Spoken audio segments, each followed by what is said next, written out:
találtam a boltban tutti-gummiszt, úgyhogy itt az idő, hogy megkóstoljuk.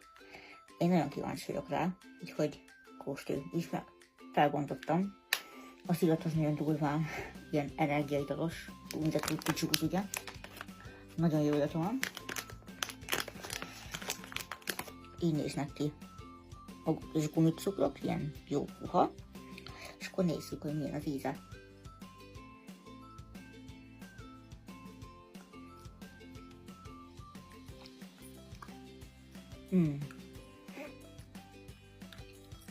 Ez nagyon jó. Fú, amit az energiaital, akkor olyan íze van. Az jó puha. Egyébként nagyon puha. Nem ilyen kemény fajta.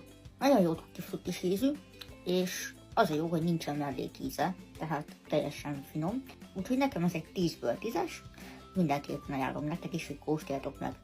Köszönöm, hogy velem voltatok ebben a videóban, ha tetszett